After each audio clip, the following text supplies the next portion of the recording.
Émir Abdelkadir El-Jazairi, tome 2, le livre des haltes, Kitab El-Mawaqif, traduction Max Giraud. Introduction. Wahdah al-Wujud.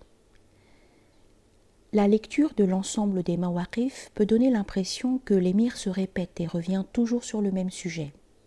Ce n'est pas faux si l'on considère que le but de ces écrits est de ramener sans cesse la conscience du lecteur à la reconnaissance de l'unicité ou non-dualité de la réalité, si l'on peut tenter de traduire ainsi la notion de Wahdah al-Wujud, qui s'est imposée dans l'école akbarienne pour définir la métaphysique de l'un et de l'identité suprême, Tawhid.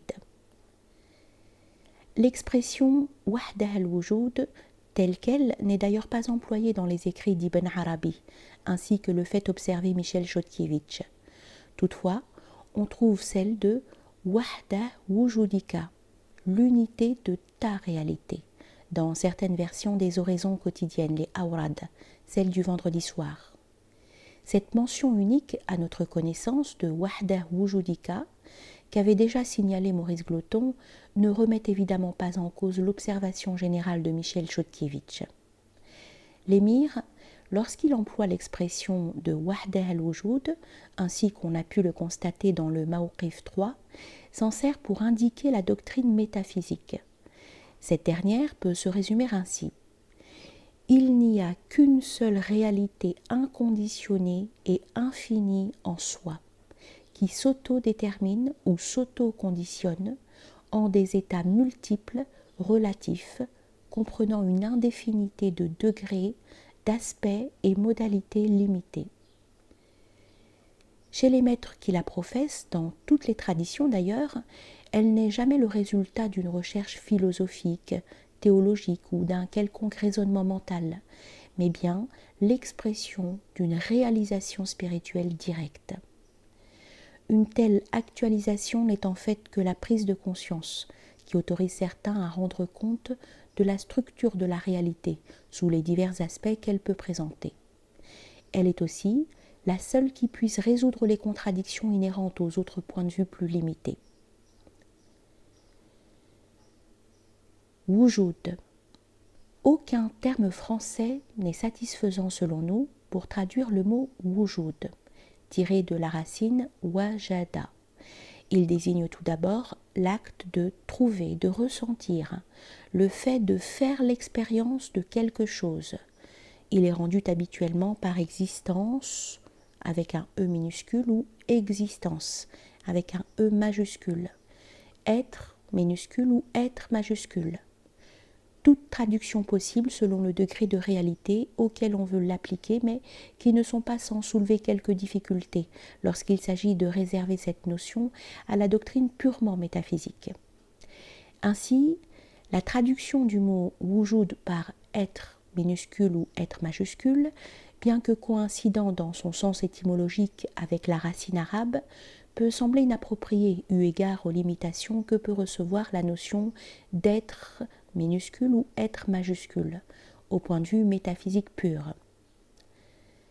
Le terme réalité que nous utilisons pour rendre wujud n'est pas non plus indemne de risque de confusion, comme l'a fait remarquer encore René Guénon, sauf quand on le conçoit métaphysiquement, au-delà de toutes les limites dans lesquelles l'enferment nos moyens de connaissance conditionnés. C'est d'ailleurs ainsi qu'il s'en est servi lui-même, comme il l'a fait avec le qualificatif réel qui lui est apparenté, notamment dans L'homme et son devenir selon le Vedanta, la métaphysique orientale et les états multiples de l'être. Dans cette perspective, selon Michel Valsan, El-Wujud pourrait être mieux rendu au point de vue métaphysique par le réel, pour impliquer ainsi l'aspect principiel désigné par le terme de non-être.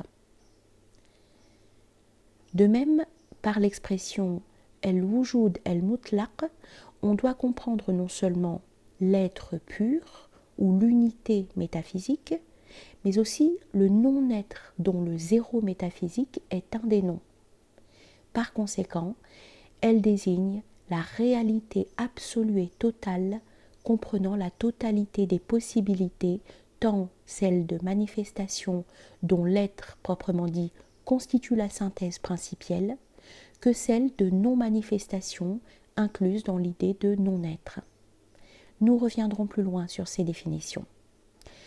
Nous conclurons sur cette question par la remarque suivante. Chaque auteur peut rendre le terme wujud par le terme de son choix, existence, être, réalité, etc., en l'appliquant à tous les degrés de la réalité par des transpositions qu'il juge utiles. L'important est que ces traductions restent cohérentes dans un ensemble où, de toute évidence, wujud a des sens différents. Wahda. Le terme wahda, qui est riche de sens, se trouve très proche sémantiquement d'autres termes que nous retrouverons fréquemment sous la plume de l'émir et qui expriment des aspects de l'un ou de l'unité. Ahadiya, issu de ahad, un, et wahidiya, tiré de wahid, unique. Il n'est pas toujours facile au lecteur de percevoir les nuances entre les différentes traductions généralement retenues de ces notions, un, unité, unicité, voire unitude, etc. Wahda, de la racine wahada, désigne l'état de celui qui est seul, singulier, solitaire, unique, un. Nous avons vu que la doctrine de la wahda al-wujud est celle de l'identité suprême. Or, le mot wahda lui-même peut aussi être traduit par cette dernière expression. On peut encore le rendre par non-dualité si l'on préfère présenter la doctrine correspondante sous une forme non affirmative. Disons toutefois dès maintenant que c'est sur wahda que repose l'idée qu'il n'y a qu'une seule réalité. De là, la solitude ou la solitude, néologisme parfois proposé comme autre traduction, qui lui est appliquée a pour corrélatif que cette réalité est le tout universel et absolu, et que cette solitude ne saurait donc être un manque. Bien qu'il relève du domaine métaphysique, les autres termes techniques mentionnés ci-dessus désignent d'une manière ou d'une autre des aspects distinctifs de cette seule réalité.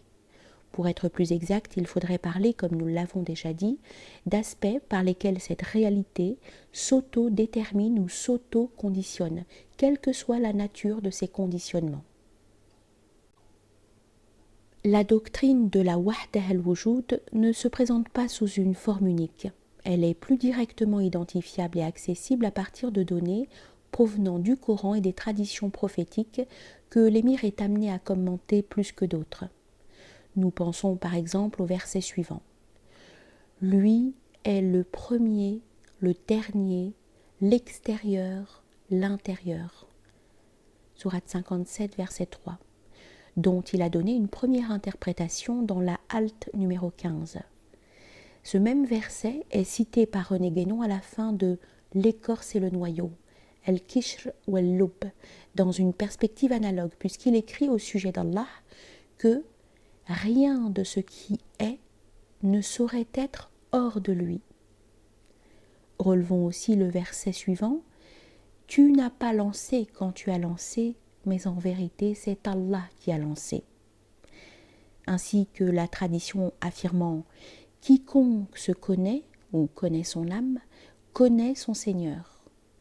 Et puisque nous nous sommes référés précédemment aux travaux d'Abd el-Hadi Agheli, on se reportera à sa traduction de l'épître intitulée Le Cadeau de Mohammed el-Burhanpuri, qui contient une suite de versets coraniques et de traditions cités en faveur de la doctrine de la wahda al-wujud. Citation qui figure parmi celles qu'Ibn Arabi invoque le plus souvent dans le même but.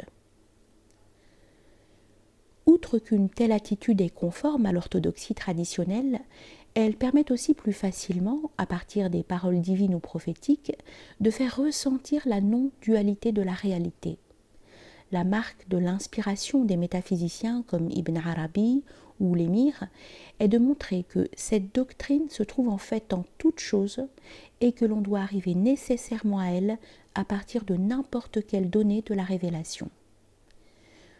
D'autre part, le lecteur d'Ibn Arabi, comme celui de l'émir, est amené à rencontrer en permanence dans leurs écrits les deux termes wujud et adam, qui sont l'un et l'autre impossible à traduire uniformément. Il nous paraît donc nécessaire de nous arrêter quelque peu sur ces deux notions, sachant que leur présentation conditionne la compréhension de la doctrine métaphysique de ces maîtres, synthétisée par la formule Wahda al-Wujud dont nous venons de parler. Les termes Wujud et Adam. L'exhaustivité en la matière est impossible car la doctrine exprimée par ces deux termes et leurs dérivés apparaît, comme nous l'avons déjà signalé, sous de multiples facettes chez le Cheikh al-Akbar et ses continuateurs. Nous choisirons de la présenter le plus synthétiquement possible, de manière à en faire ressortir les aspects essentiels, ainsi que les correspondances directes avec l'exposé métaphysique que nous devons à René Guénon, particulièrement dans les états multiples de l'être, et auxquels nous ferons de fréquentes références.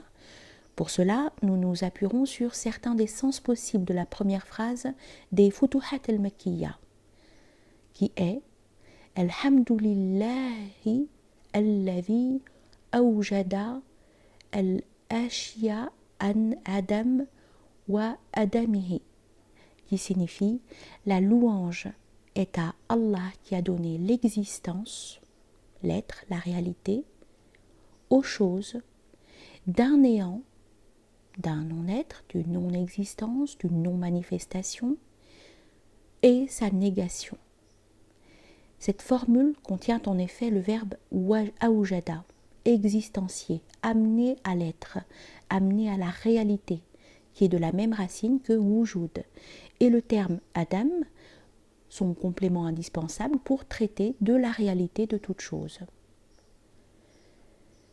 Il faut aussi insister sur le fait que les doctrines exprimées par wujud et Adam peuvent être formulées par une autre terminologie, en particulier par celle des noms divins. De même, chez René Guénon, cette doctrine est exprimée de différentes manières, comme la suite de cet exposé en donnera un aperçu. Une autre remarque doit être faite lorsqu'il s'agit d'aborder des sujets aussi subtils. La description de la réalité dépend du sujet connaissant pris comme référence. Nous sommes donc sans cesse obligés d'identifier le point de vue auquel un auteur se place lorsqu'il énonce une doctrine. S'agit-il du point de vue métaphysique pur, qui est le point de vue du principe lui-même, ou bien d'une des multiples perspectives propres aux êtres manifestés?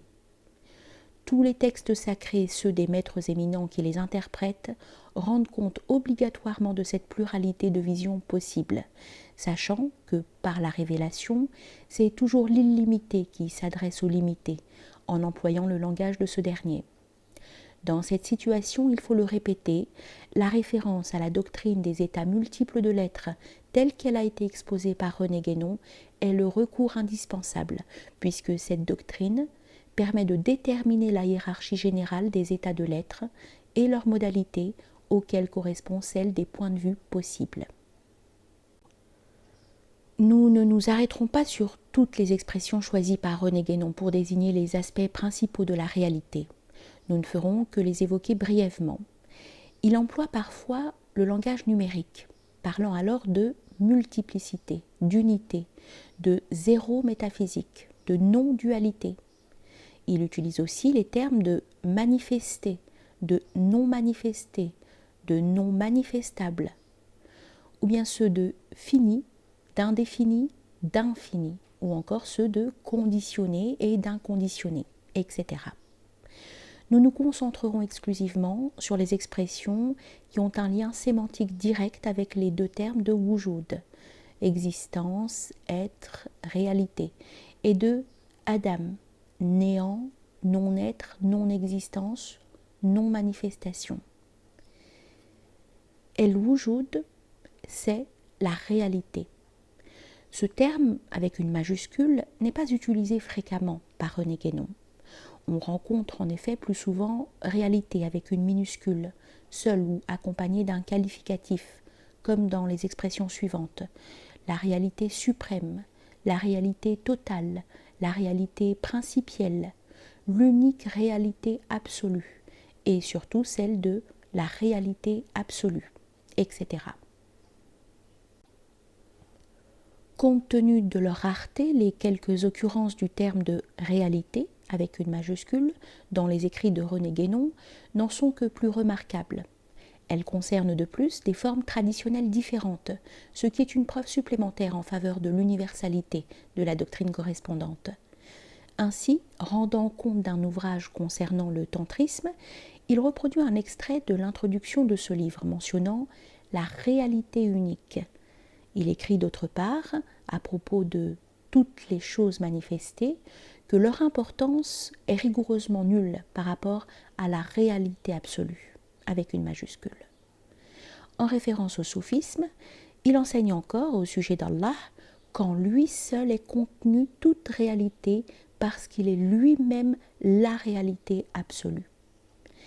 Il résume enfin le discours sur la perception de la vérité du maître védantin Ramana Maharshi, disant que la distinction affirmée initialement entre Dieu, le monde manifesté et l'âme doit être dépassée pour atteindre la réalité suprême qui, dans sa non-dualité absolue, est la source et le support de tout ce qui existe.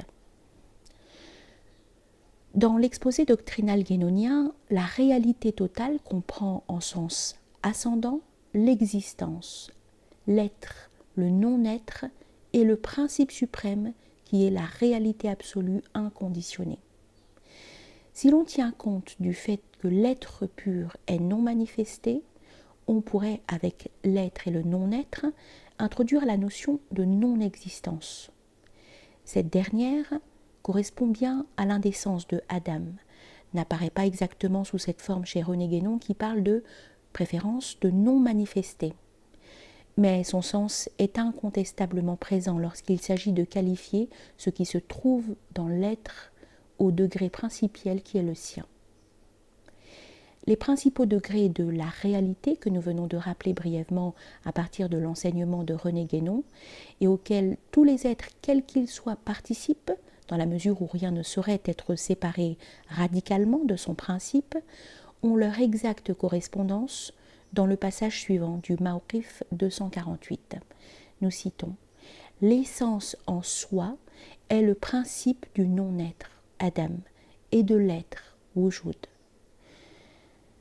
Lorsqu'il considère l'essence comme non conditionnée par le fait d'être quelque chose, et non conditionnée par le fait de ne pas être quelque chose.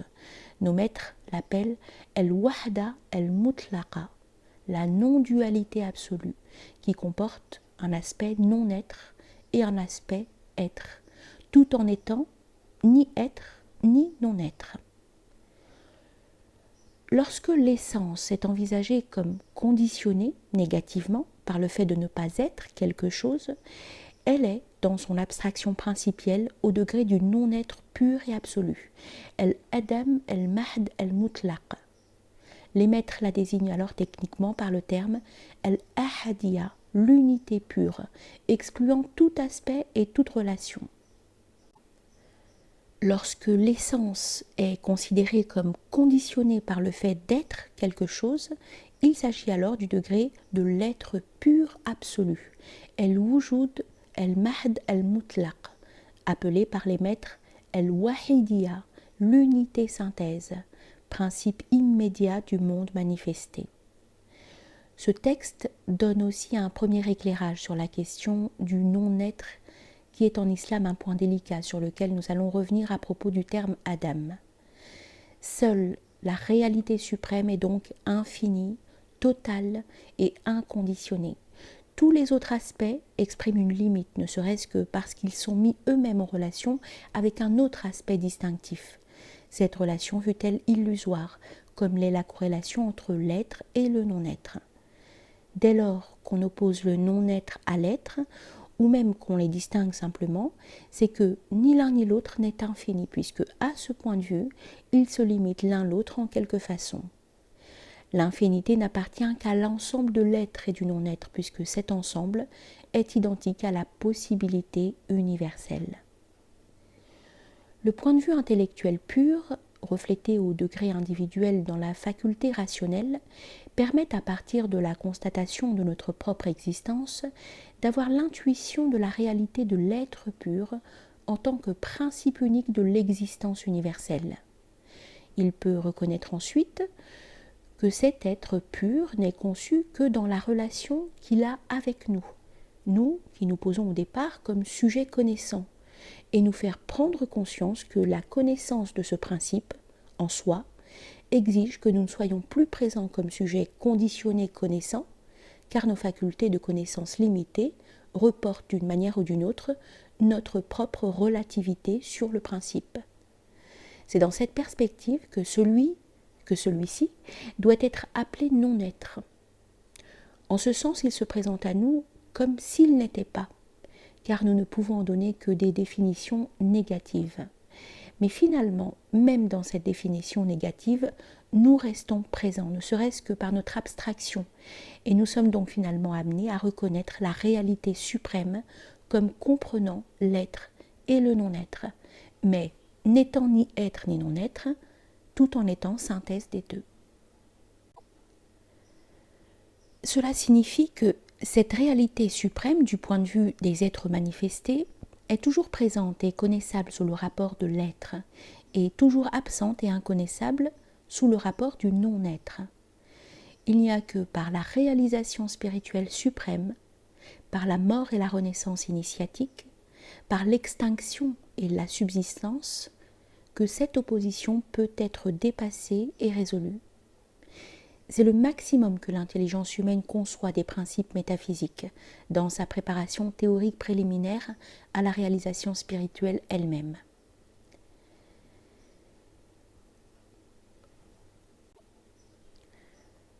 Le terme wujud.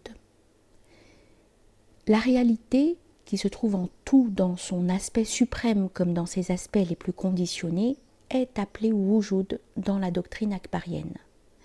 Ce terme s'applique donc à la réalité suprême, au non-être, à la non-existence, à l'être et à l'existence. À tous ces degrés, wujud majuscule ou wujud minuscule peut recevoir des qualificatifs ou des noms particuliers qui permettent d'identifier le degré ou l'aspect dont on entend parler. Il peut être qualifié de mutlaq, c'est-à-dire absolu, d'idafi, relatif, de kaouni, cosmique, de khayali, relevant de l'imagination, etc. Mais en fait, wujud est souvent employé sans qualificatif par les maîtres. Il incombe donc au lecteur de faire les distinctions nécessaires selon le contexte, et en cela la référence implicite ou explicite à la terminologie de René Guénon est fort précieuse. Placer le non-être ou la non-existence dans wujud n'est contradictoire que si l'on restreint les possibilités de traduction de wujud à existence minuscule et être minuscule. C'est pourquoi, comme nous l'avons expliqué plus haut, nous avons pris soin de rendre ce terme par réalité ou réel. El-Wujud étant alors la réalité ou le réel. L'apparence de contradiction vient aussi, comme nous l'avons vu, d'une mauvaise compréhension de la notion de non-être. Le terme Adam, quant à lui, exprime principalement une absence, un manque de quelque chose, à un certain point de vue ou dans certaines conditions. Quand il est appliqué à des aspects d'ordre métaphysique, il signifie soit que du point de vue de l'être manifesté, ces aspects sont inconnaissables, soit, ce qui revient au même, que les choses manifestées en tant que telles, et compte tenu de leurs limitations, ne peuvent participer à cet état. Si l'on parle du statut des possibilités manifestables dans l'être pur, on pourra dire qu'elles sont en Adam, non existantes. Leurs limites existentielles actuelles, qui en font des possibilités manifestées effectivement, sont évidemment absentes dans ce degré. Dans un tel contexte, on traduit Adam par non-existence, non-existant, non-manifestation, non-manifesté. Si l'on considère maintenant le non-être pur, qui comprend toutes les possibilités de non-manifestation et les possibilités de manifestation au degré absolu, on pourra dire cette fois que toute détermination y est absente, fût-elle du domaine de l'être et a fortiori de celui de l'existence. On traduira alors Adam par non-être ou non-étant. Enfin, Adam peut être rendu par néant, à condition de comprendre ce terme comme ce qui est impossible ou ce qui revient au même, ce qui ne peut avoir aucune réalité dans tel ou tel cas. Par exemple, les limites qui définissent précisément un être dans ses états effectivement manifestés ne peuvent en aucun cas se retrouver telles quelles dans l'état principiel. Sous ce dernier rapport, elles sont néant, puisque impossibles, et l'être qu'elles prétendraient définir est lui aussi néant. C'est l'un des sens qui permet de comprendre que les choses dont il est question dans la première phrase des Futuhat sont dans le néant. Par ailleurs, lorsque des métaphysiciens comme Ibn Arabi, Shankaracharya ou Maître Eckhart considèrent que l'être dans son état principiel ou dans son état manifesté est néant, ils entendent par là qu'il n'y a pas place en ce dernier pour autre chose que la réalité, et qu'il n'y a rien à trouver d'autre ici que celle-ci. Il est donc impossible de déterminer dans la créature une réalité qui lui serait absolument propre et exclurait totalement la réalité divine. Ce qui est réel dans l'existencier est donc la manifestation du principe lui-même. Le Cheikh al-Akbar exprime plus précisément cette doctrine en affirmant « L'extérieur, al-Zahir, nom d'Allah, ne cesse jamais d'être qualifié par le réel, wujud, tandis que l'apparence ne cesse jamais d'être qualifiée par le néant, Adam. Les états de manifestation et les êtres qui y développent leurs possibilités ne sont que des autodéterminations de la seule réalité. » Bien qu'il n'emploie pas le terme néant à cet égard, René Guénon n'hésite toutefois pas à parler de nullité des choses manifestées et à affirmer que, au regard de l'infini, la manifestation tout entière est rigoureusement nulle. D'ailleurs, qu'il s'agisse de la manifestation considérée métaphysiquement ou de la création, la dépendance complète des êtres manifestés en tout ce qu'ils sont réellement à l'égard du principe est affirmée tout aussi nettement et expressément dans un cas que dans l'autre. C'est seulement dans la façon plus précise dont cette dépendance est envisagée de part et d'autre qu'apparaît une différence caractéristique qui correspond très exactement à celle des deux points de vue. Au point de vue métaphysique, cette dépendance est en même temps une participation. Dans toute la mesure de ce qu'ils ont de réalité en eux, les êtres participent du principe, puisque toute réalité est en celui-ci. Il n'en est d'ailleurs pas moins vrai que ces êtres, en tant que contingents et limités, ainsi que la manifestation tout entière dont ils font partie, sont nuls par rapport au principe. Tout dépend donc de la façon de considérer les choses. Soit elles sont envisagées comme des expressions, à quelque degré que ce soit, de la réalité fondamentale, et dans ce cas elles sont qualifiées par el-wujud, soit elles sont considérées dans leurs limites propres selon les états, et elles sont qualifiées par el-adam. Si ces deux termes arabes ne sont pas cités corrélativement chez Guénon, leurs correspondants français le sont, ainsi que nous l'explicitons dans ce passage. Ouvrez les guillemets. La manifestation, qui est purement contingente en tant que telle, n'en est pas moins nécessaire dans son principe. De même que transitoire en elle-même, elle possède cependant une racine absolument permanente dans la possibilité universelle. Et c'est là d'ailleurs ce qui fait toute sa réalité, wujud. S'il en était autrement, la manifestation ne saurait avoir qu'une existence tout illusoire, et même on pourrait la regarder comme rigoureusement inexistante. Adam, puisqu'étant sans principe, elle ne garderait qu'un caractère essentiellement privatif, Adam, comme peut l'être celui d'une négation ou d'une limitation considérée en elle-même. Et la manifestation, envisagée de cette façon, ne serait en effet rien de plus que l'ensemble de toutes les conditions limitatives possibles. Fermez les guillemets. Cependant, lorsqu'Adam s'applique à l'absence de conditionnement dû à la manifestation, il peut, comme les termes non-manifestation et non-être chez René Guénon, avoir une signification éminemment positive dans la mesure où il exprime la négation de limites. D'ailleurs, selon un sens général que l'on trouve parfois dans les écrits akbariens, Adam, dans le sens de non-être, non-manifestation, apparaît comme le principe de Wujud, dans le sens d'être, de manifestation. Le Wujud étant conçu comme un développement de possibilités internes ou cachées, et alors l'état d'immuabilité des choses dans le non manifesté est comme la racine de l'arbre de l'existence.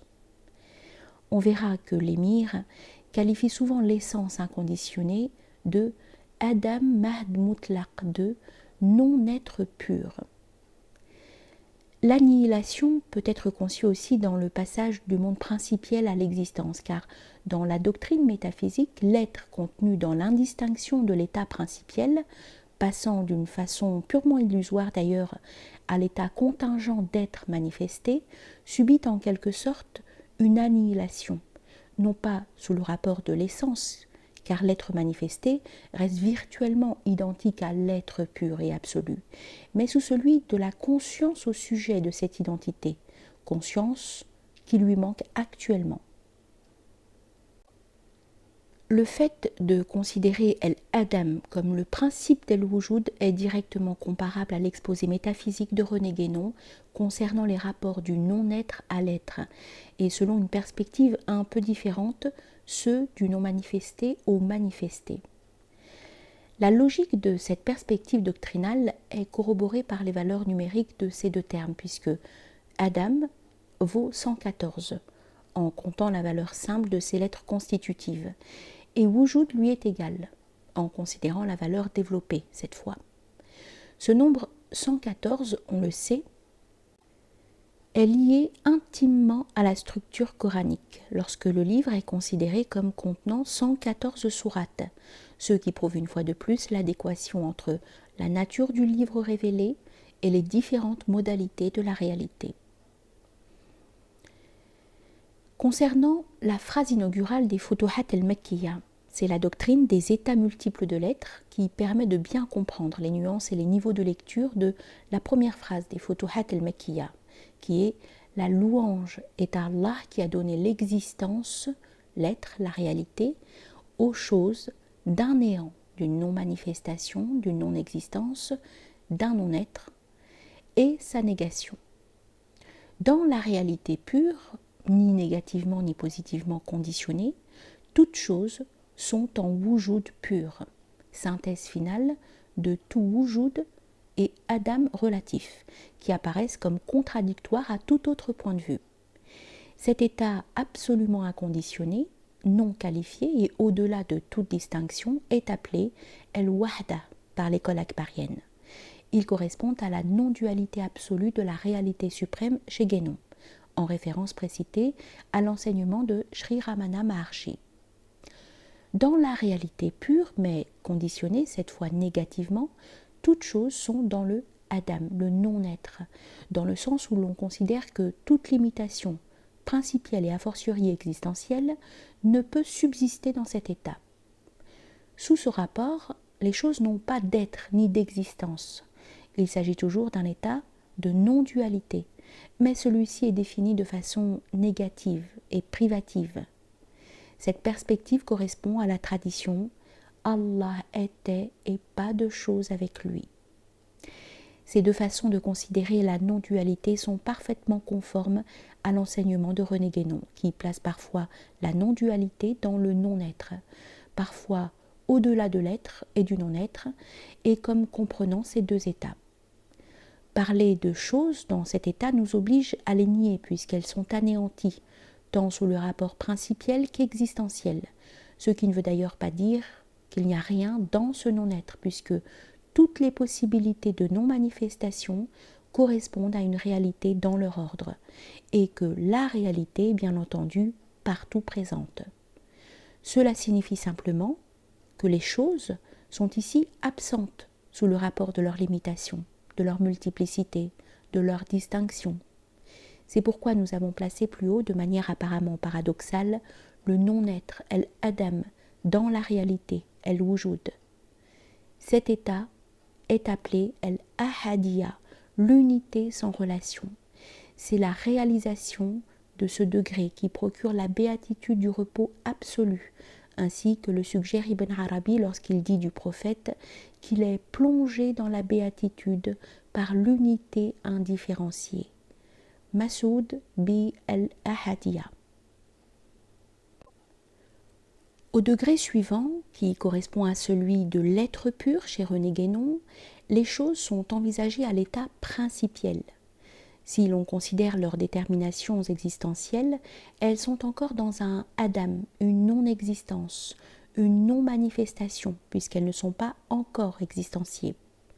Mais sous le rapport où on leur accorde une réalité dans l'être pur, où tout est en acte, elles ont un certain wujud. Rappelons qu'au point de vue métaphysique pur, ces distinctions de degré ou d'état sont relatives. Lorsqu'Ibn Arabi évoque les choses au degré principiel de l'être pur non manifesté, son langage est très subtil et varié selon le contexte, car parler de leur statut dans cet état est extrêmement délicat.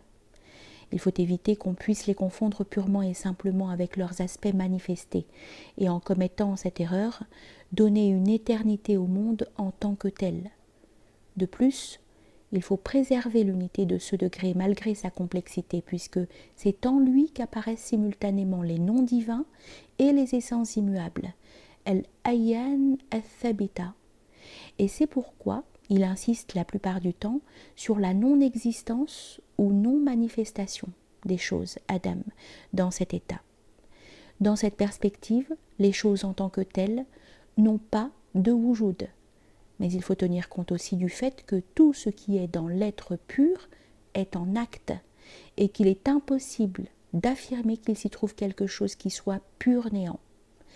Sous ce rapport, le Adam des choses est relatif car elles ont un certain wujud.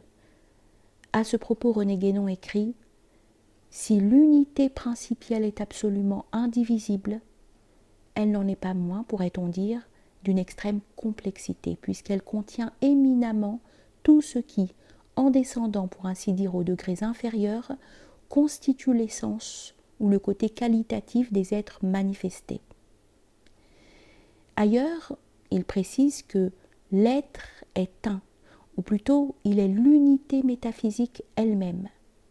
Mais l'unité enferme en soi la multiplicité, puisqu'elle la produit par le seul déploiement de ses possibilités. Et c'est pourquoi, dans l'être même, on peut envisager une multiplicité d'aspects qui sont autant d'attributs ou de qualifications, quoique ces aspects n'y soient pas distingués effectivement, si ce n'est en tant que nous les concevons comme tels. Mais encore faut-il qu'ils y soient en quelque façon pour que nous puissions les concevoir. On pourrait dire aussi que chaque aspect se distingue des autres sous un certain rapport, bien qu'aucun d'eux ne se distingue véritablement de l'être, et que tous soient l'être même. Il y a donc là une sorte de distinction, qui n'est pas une distinction au sens où ce mot s'applique dans l'ordre de la manifestation, mais qui en est la transposition analogique. Toute la subtilité du langage de Shir al-Akbar lorsqu'il aborde le statut des choses au degré de l'être pur nous semble résumée dans ce passage des Futuhat. Ouvrez les guillemets. Il est connu qu'il crée les choses et les fait sortir de la non-existence à l'existence, et cette relation implique qu'il les tire des trésors qui sont chez lui. Il les fait passer d'une réalité que nous ne saisissons pas, min wujud lem nudrikuhu, à une réalité que nous saisissions, ila wujud nudrikuhu. Ainsi les choses ne viennent pas du pur néant, al-adam al-sarf, mais il apparaît que leur néant est le néant relatif, al-adam al-idafi. Les choses, en effet, dans leur état de non-manifestation, sont contemplées par lui et il les distingue par leur détermination, les différenciant les unes des autres, et n'en a pas une vision globale. Les trésors, j'entends par là les trésors des choses, qui sont les vases dans lesquels elles sont thésaurisées, ne sont que les possibilités des choses et rien d'autre. Les choses, en effet, n'ont pas d'existence en tant que telles. Elles ont plutôt l'immuabilité, thubut, et ce qu'elles tirent de Dieu est la réalité, l'existence. déterminé ou personnel. El-wujud el-aini. Fermez les guillemets. Ce wujud principiel des choses est parfois appelé wujud ilmi, réalité connue par la science divine. Wujud dakhili, qui signifie réalité sous son aspect interne ou principiel, c'est dans la définition akbarienne la notion de wahidiyya, l'unité synthèse. Au dernier degré où les choses sont effectivement manifestées dans l'existence universelle, dans les conditions limitatives qui sont les leurs, elles appartiennent alors au wujud khariji, la réalité ou existence extérieure, qui apparaît comme séparée du principe ou autre que lui. Cette réalité, qui peut être appréhendée dans tous les états manifestés par les facultés correspondantes et qui trouve son origine dans la création de l'intellect premier, reste toujours sous le statut du manque, du Adam, dans la mesure où celui-ci indique une absence de possibilité. Que ce soit dans l'état principiel ou dans l'état existentiel, une chose est néant si on ne la considère qu'en tant que telle, et non comme un aspect direct ou indirect de la réalité. Il n'y a que dans la prise de conscience de la réalité pure qu'il n'y a pas de manque. Redisons-le, lorsqu'Ibn Arabi donne une supériorité au wujud la plupart du temps et au Adam quelquefois, il faut donc identifier précisément à quel degré de la réalité on a affaire et de quoi il veut parler. On remarquera alors que la formule « La louange est à Allah qui a donné l'existence aux choses d'un néant et sa négation » Alhamdulillahi alladhi awjada al-ashya an Adam wa adamihi peut s'entendre au moins selon deux sens principaux mis en évidence par l'émir dans son Mawqif 366 et qui concernent le passage du non-être à l'être appelé al-fayd al-aqdas, l'effluve sanctissime, ou le passage de l'être à l'existence manifestée appelé al-fayd al-muqaddas, l'effluve sacré. Mais cette formule cache aussi quelques autres subtilités tenant à l'emploi de la préposition an plutôt que min, qui sont toutes deux traduites par de en français, et surtout par le sens que peut prendre la conjonction de coordination et wa en arabe. Cette dernière, en effet, comme en français, peut exprimer une succession logique, ce qui signifie, comme nous venons de le voir, que les choses étaient absentes dans un état, et qu'ensuite, les conditions de cette absence étant éliminées, elles sont présentes dans un autre état. Mais selon une autre façon de concevoir la signification de « et », on peut comprendre aussi que les choses ont leur réalité simultanément d'un néant et sa négation, c'est-à-dire du wujud de la réalité. Dans ce cas, elles ne sont que l'expression directe de la réalité suprême, en tant qu'elles sont ses aspects immédiats, comme une possibilité pure, au sens que René Guénon donne à ce terme, est directement un aspect du principe suprême. Les deux interprétations du sens de cette phrase, en rapport avec les sens possibles de la conjonction de coordination wa, ne sont nullement contradictoires. La première tient compte de la multiplicité des états de l'être, qui se présentent logiquement au point de vue de l'être manifesté. La seconde révèle l'identité suprême du principe et de sa manifestation. Les différentes possibilités de rendre Adam par néant, non-être, non-existence, non-manifestation, non-réalité, etc., sont impliquées par le contenu même des textes qui nous viennent de l'école akbarienne. Il ne s'agit pas pour nous d'appliquer artificiellement les termes techniques de la métaphysique guénonienne à ceux de la métaphysique akbarienne pour les faire coïncider de force. Nous trouvons au contraire, dans le recours à la terminologie mise au point par René Guénon, une possibilité de comprendre plus facilement et plus clairement les subtilités de la doctrine d'Ibn Arabi. Subtilité et précision que saisira plus aisément un oriental familiarisé avec le discours du maître. Ces différentes possibilités de traduction de wujud et de Adam permettent, on l'a vu, de prendre en compte plusieurs perspectives, celle de la création ex nihilo, celle de la création in principio, celle de l'identité suprême. Quant aux êtres que nous sommes, ils sont envisagés alors dans tous les degrés, tous leurs degrés, soit comme néant, soit comme pure réalité, ou comme des réalités intermédiaires entre ces deux extrêmes. Cette pluralité de possibilités de conception contenue dans la forme unique de la première phrase des Futuhat al-Makkiyya, que nous avons rappelée ci-dessus, est une preuve du caractère exceptionnel de l'inspiration du Shir al-Akbar, sceau de la sainteté mohammedienne, héritier parfait du prophète qui a reçu les sommes des paroles.